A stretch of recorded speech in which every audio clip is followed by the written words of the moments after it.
கிறிஸ்தவர்கள் எல்லாருமே பெரும்பாலும் பார்த்திருக்கக்கூடிய ஒரு ஃபேமஸான ஜீசஸ் கிரைஸ்ட் பெயிண்டிங், வாசல் படியில் நின்று கதவை தட்டுகின்ற இயேசு கிறிஸ்துவோடைய பெயிண்டிங். இந்த பெயிண்டிங் எதை பேஸ் பண்ணதுன்னா, ஆண்டவராகிய இயேசு கிறிஸ்து வெளிப்படுத்தின விசேஷம் 3:20 சொல்லியிருக்கிறாரு. வாசல் படியில் நின்று நான் கதவை தட்டுறப்ப வீட்டுக்குள்ளே இருக்கிறவங்க என்னோட சத்தத்தை கேட்டு எனக்காக வந்து கதவை திறந்தாங்கன்னா நான் உங்களோட சேர்ந்து உள்ளே வந்து பந்தி இருப்பேன் அப்படின்னு சொல்கிறது போல இருக்கும். இப்போ இந்த வீட்டுக்குள்ளே இருக்கிற மனிதர்கள் ஆண்டவராகிய இயேசு கிறிஸ்துவுக்கு கதவை திறக்காமலே போகிறதுக்கு நிறைய காரணங்கள் இருக்கலாம். ஒருவேளை அவங்க ஏதாவது ஒரு விஷயத்தில் ரொம்ப பிஸியாக இருந்துக்கிட்டே இருக்கலாம். இல்லைனா ஏற்கனவே ஆண்டவராகிய இயேசு கிறிஸ்து என் கூட தான் உள்ளே இருக்கிறாரு, வெளியில் தட்டிகிட்டு இருக்கிறது வேற யாரும் அப்படின்னு ஒரு தப்பான நம்பிக்கையினால் திறக்காமலும் போகலாம். இந்த மாதிரி நிறைய காரணங்கள் இருக்கலாம். ஆனால் ஒரு விஷயம் என்ன தெளிவாக இருக்குதுன்னா, அவங்க ஒரு முடிவு எடுத்து ஆண்டவருக்காக போய் கதவை திறந்து விட்டாதான் அவர் அவங்க கூட உள்ளே வந்து பந்தி இருப்பாருங்கிறது ரொம்ப தெளிவாக இருக்கிறது. இப்போ ஆரம்ப கால ப்ராட்டஸ்டன்ட் திருச்சபைகளில், இங்கிலாந்து, நெதர்லாண்ட்ஸ் போன்றதான நாடுகளில் பெரும்பான்மையான மக்கள் கால்வினிசம் அப்படிங்கிற நம்பிக்கையில் தான் இருந்துக்கிட்டு இருந்தாங்க. அதன்படி இந்த உள்ளே இருக்கிற இந்த மனிதர்களுக்கு ஆண்டவராகிய இயேசு கிறிஸ்துவோடைய அந்த அழைப்புக்கு ரெஸ்பாண்ட் பண்ணணுமா வேண்டாமா அப்படிங்கிற அந்த முடிவு எடுக்கிறதுக்கான எந்த ஒரு உரிமையும் கிடையாது. இப்போ உள்ளே இருக்கிறவங்க வரணுமா வேண்டாமாங்கிறத முடிவு பண்ணி அவங்கள வந்து எந்த சூழ்நிலையிலேருந்துனா அவங்கள கொண்டாந்து திறக்க வைக்கிறது இயேசு கிறிஸ்துவோடைய கண்ட்ரோலில் மட்டும்தான் இருக்குது அப்படிங்கிறது தான் அவங்களுடைய நம்பிக்கை.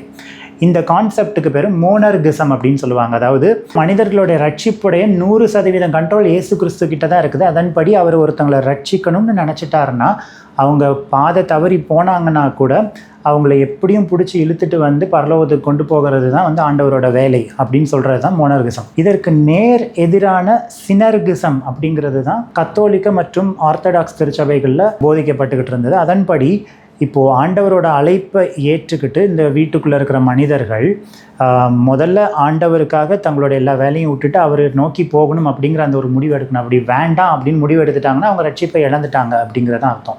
அடுத்து அவங்க போகணும்னு முடிவு பண்ணி போய்கிட்டு இருக்கிற வழியில் இல்லை வேண்டாம் அப்படின்னு நினச்சி திரும்ப போயிட்டாங்கனாலும் அப்பயும் அவங்க ரட்சிப்பை இழந்துட்டாங்க அப்படிங்கிறது தான் சினர்கிசம். இப்போ இந்த மோனர்கிசம், சினர்கிசம் இது ரெண்டையும் கம்பேர் பண்ணி பார்த்தாலே இதில் மோனர்கிசமில் இருக்கிற ஒரு பெரிய வீக்னஸ் என்ன அப்படிங்கிறது தெளிவாக தெரியும். இப்போ ஒரு மனிதன் ஒழுங்காக சர்ச்சுக்கு போயிட்டு நல்லா ஜெபம் பண்ணிட்டு நல்லா பைபிள்லாம் வாசிச்சுக்கிட்டு நான் ஏற்கனவே ரட்சிக்கப்பட்டு விட்டேன் அப்படின்னு டிக்ளேர் பண்ணுறது ரொம்ப ஈஸி இல்லையா? அதுக்கப்புறம் அவங்க தனிப்பட்ட வாழ்க்கையில் என்ன பாவம் பண்ணினாலும் ஆண்டவர் எனக்காக எல்லாத்தையும் மன்னிச்சிட்டார், நான் ஏற்கனவே ரட்சிக்கப்பட்டு விட்டேன் அப்படிங்கிற அந்த ஒரு மெத்தனை போக்கு ஈஸியாக வந்துடும். இந்த மாதிரி தான் அன்னைக்கு நெதர்லாண்ட்ஸ் மற்றும் இங்கிலாந்து நாடுகளில் நிறைய பேர் பண்ணிக்கிட்டு இருந்தாங்க. இந்த கொடுமைகளுக்கு எதிராக மிகவும் போராடி ஒரு 400 வருஷத்துக்கு முன்னால் ப்ராட்டஸ்டன்ட் திருச்சபைகளுக்குள்ளேயும் இந்த சினர்கிசம்ங்கிற அந்த நம்பிக்கையை திரும்ப கொண்டு வந்தவர் தான் ஜேக்கபஸ் அர்மீனியஸ் அப்படிங்கிற நெதர்லாண்ட்ஸ் நாட்டை சேர்ந்த புகழ்பெற்ற ப்ராட்டஸ்டன்ட் அறிஞர் மற்றும் போதகர். 1576 வருஷத்துலேருந்து 1609 வருஷம் வரைக்கும் நெதர்லாண்ட்ஸ் நாட்டில் இருந்த ஒரு ஃபேமஸான லைடன் யூனிவர்சிட்டியில் முதல்ல ஒரு ஸ்டூடெண்ட்டாக இருந்துட்டு அதுக்கப்புறம் ஒரு ப்ரொஃபஸராகவும் பணியாற்றினவர் தான் இந்த ஜேக்கபஸ் அர்மீனியஸ்.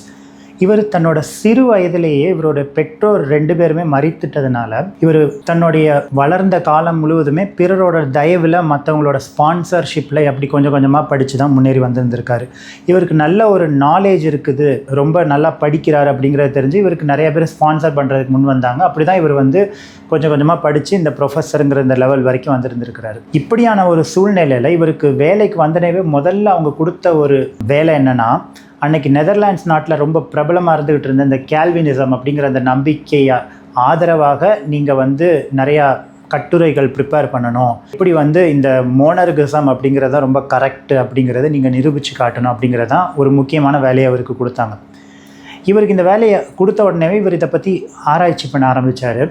அப்போது இவர் இதில் இருக்கிற இந்த பிரச்சனைகள் என்னென்னா வந்து இந்த மாதிரியாக மனிதர்களுக்கு ஒரு மெத்தனை போக்கு வருது இந்த நம்பிக்கையினால், வேதத்தின்படி இந்த நம்பிக்கை தவறு அப்படிங்கிறத உணர்ந்த இவர் இதுக்கான ப்ரூஃப் எல்லாத்தையும் வேதத்திலேருந்து எடுத்து நிறைய புதிய கொள்கைகளை இவர் கொண்டு வந்தது எல்லாத்தையும் தொகுத்து தான் பிற்காலத்தில் அர்மீனியனிசம் அப்படிங்கிறத கொண்டு வந்தாங்க. இவர் பண்ணுற பிரசங்கங்கள் எல்லாம் அன்றைக்கி நெதர்லாண்ட்ஸ் நாட்டில் எஸ்டாப்ளிஷ்டு சர்ச்சில் இருந்த அந்த கால்வினிஸ்ட் நம்பிக்கைகளுக்கு எதிராக இருக்குதுங்கிற உணர்ந்த அந்த தலைவர்கள் இவருக்கு எதிராக குரல் கொடுக்க தொடங்கினாங்க. இவர் கத்தோலிக்க நம்பிக்கைகளை நோக்கி இந்த நாட்டை திசை திருப்புறதுக்கு முயற்சி பண்ணுறாருன்னு அவர்கிட்ட முதல்ல குற்றச்சாட்டு வச்சாங்க.